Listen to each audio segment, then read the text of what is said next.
All right, good morning. So this weekend, Donald Trump went on Joe Rogan, and yeah, everybody watched it. Now, obviously, everybody didn't watch it. If you haven't seen it yet, I highly recommend it. But we're talking about Donald Trump sitting down with Joe Rogan for 3 hours and just having a conversation. One of the things that's making this election is the Donald doing media like that. This has been a long time coming. People have been asking for Donald Trump to sit down on the Joe Rogan show since he first ran in 2015. And here we are almost 10 years later, and we finally got it. So the episode, it's the Joe Rogan Experience. If you're not familiar with Joe Rogan, it's the Joe Rogan show is always a 3-hour interview, and it's very much just two people sitting down and having a conversation, right? Here's no one had done that. We've real pop. So I always got more publicity than other people, and it wasn't like I was trying. In fact, I don't know exactly why. Maybe you can tell me why. Oh, I could definitely tell you. You said a lot of wild shit. Maybe. You said a lot of wild shit, and then CNN, in all their brilliance, by highlighting your wild shit, made you much more popular. Yeah. And they boosted you in the polls. And that's absolutely true. That's half of how Donald Trump won in 2016. There's some numbers that are worth knowing there. In 2016, the previous record had been Barack Obama having spent several $billions on his campaign. Hillary Clinton spent double what Obama spent on her campaign, and Trump spent half of what Obama spent. There was a gigantic gap. I remember the multipliers now. I can't remember the exact numbers off the top of my head, but that's one that you can look up and pretty readily fact check. But Donald Trump dramatically underspent Hillary in 2016, but he got a lot more press. Now, we know now that what happened in 2016 is and okay, let me slow down. Had a lot of coffee this morning. We know now that part of the math there is the American people in 2016 broadly were not as clued in, not as aware of the extraordinary bias, right?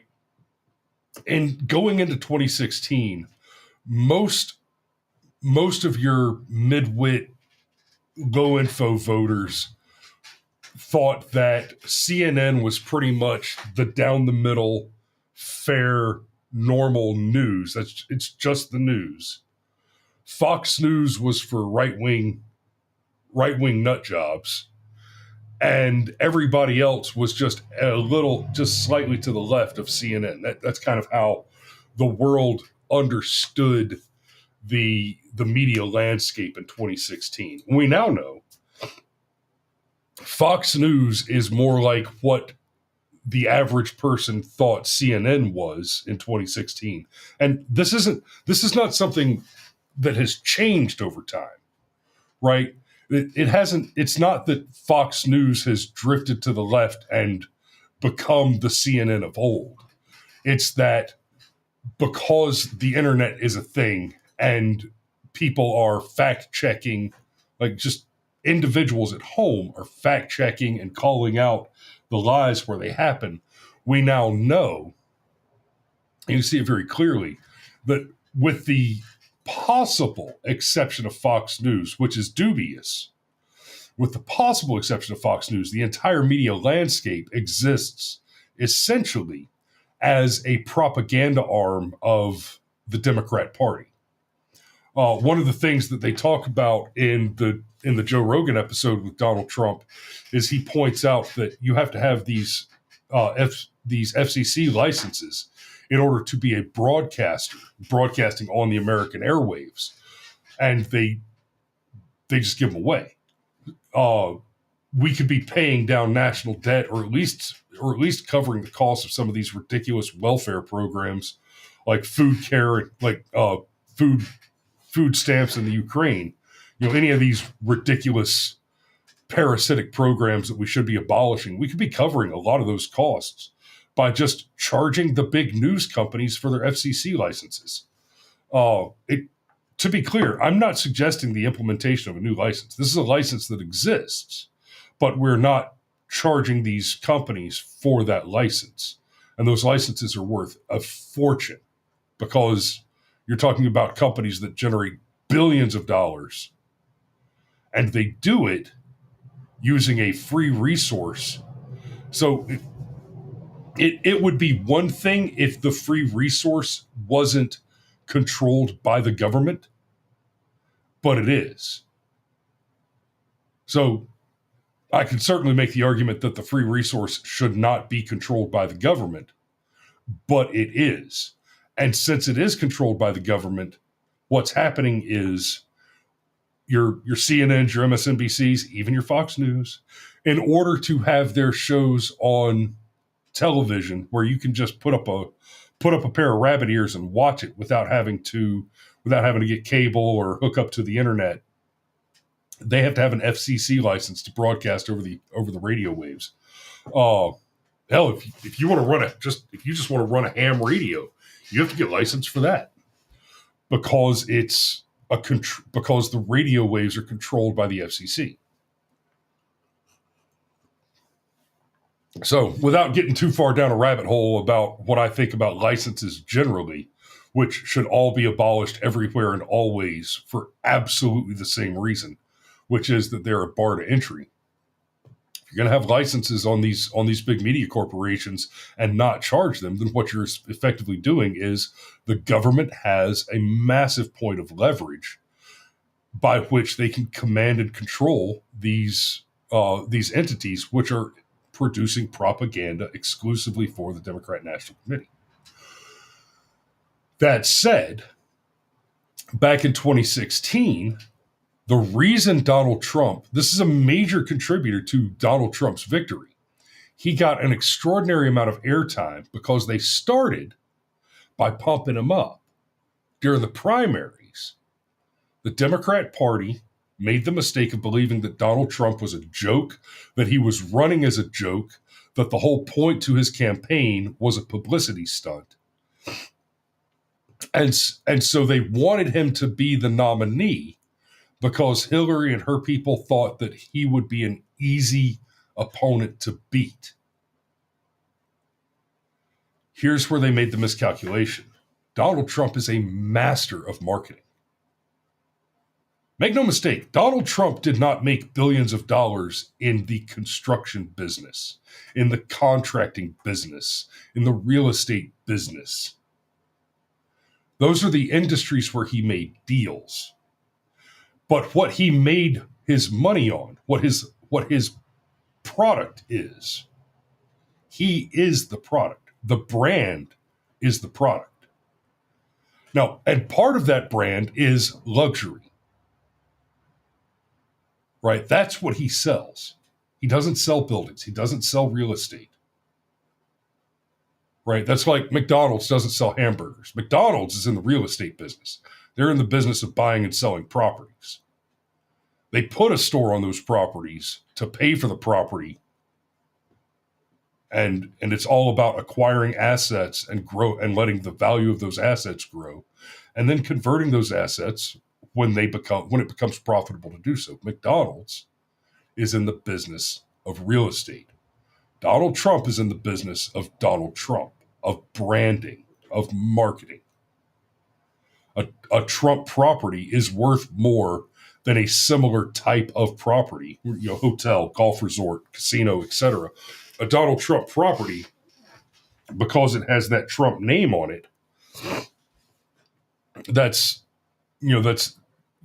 it's like stamping something with the material, right? A Trump property. Think about, okay, do I want to buy sheets or do I want to buy silk sheets? Well, if I just buy sheets without asking any questions, they can be made out of anything. I can get home and they can be fucking sandpaper. But if I buy silk sheets and they're not silk, I'm going to be upset about it.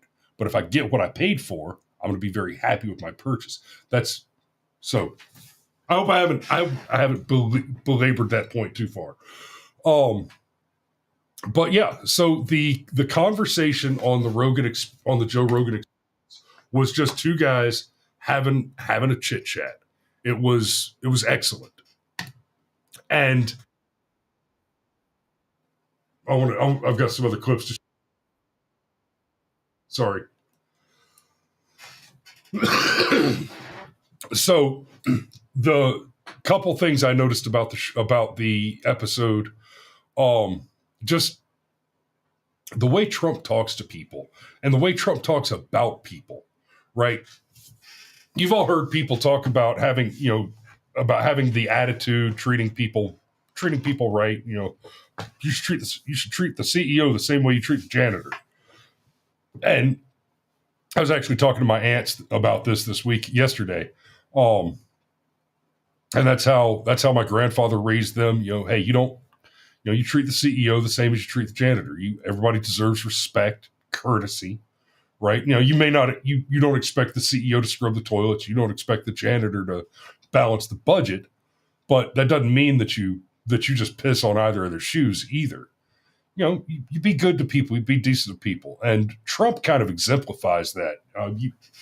We've heard stories from people who've worked for him for years and years. And he's nice to people. He shakes hands. He's polite. And he's notorious for just walking around in a building that he owns and just handing out $100 bills to the employees. Hey, here's a little bonus, a little sweetener. Well, the other thing so he kind of talks about that, and you get that sense from the way that he's talking to Joe Rogan, right? I mean, this is Donald Trump, president of the United States, multi-billionaire, the most famous and popular man on the planet, sitting down with Joe Rogan. Joe Rogan's got the biggest podcast in the world, but he's certainly not Donald Trump, right? Trump essentially has no peers.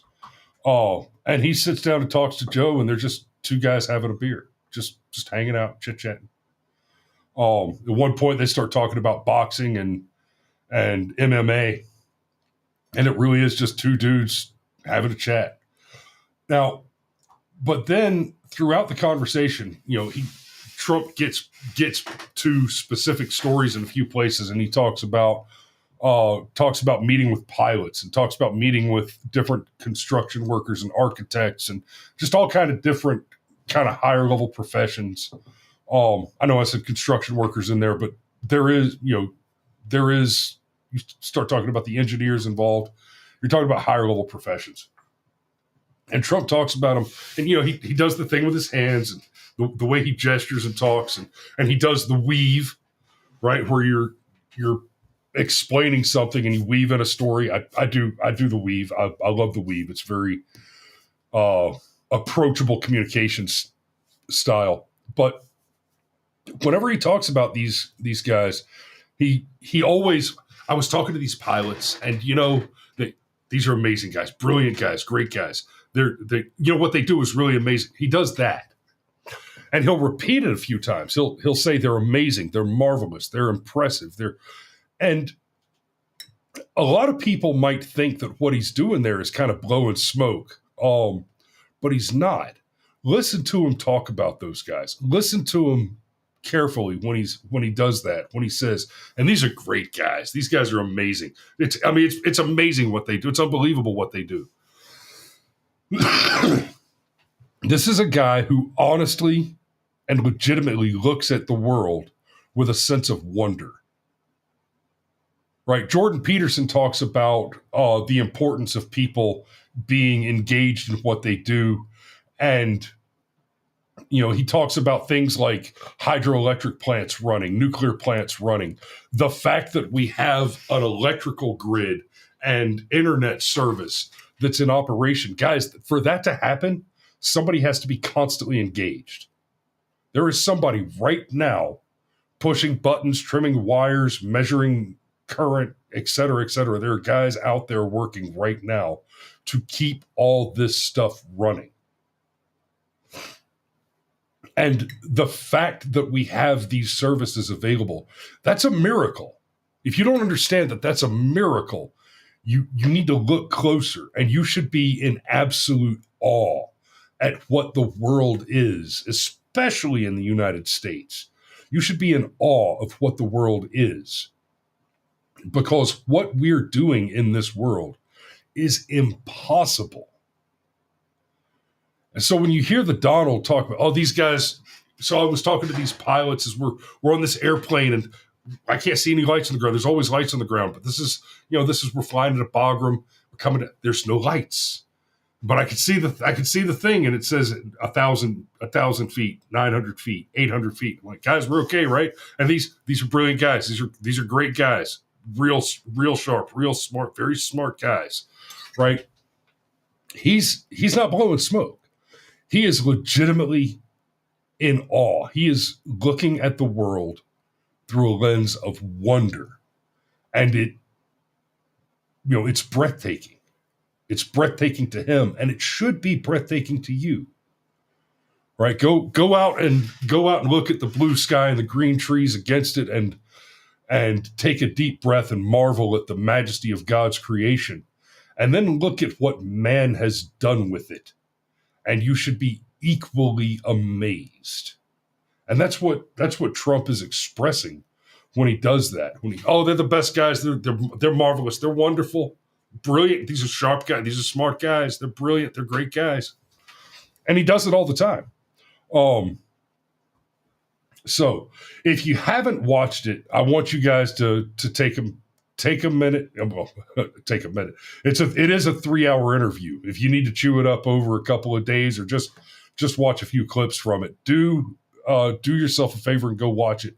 At least do this: like and share this show, and then go like and share that show, and help expand the reach.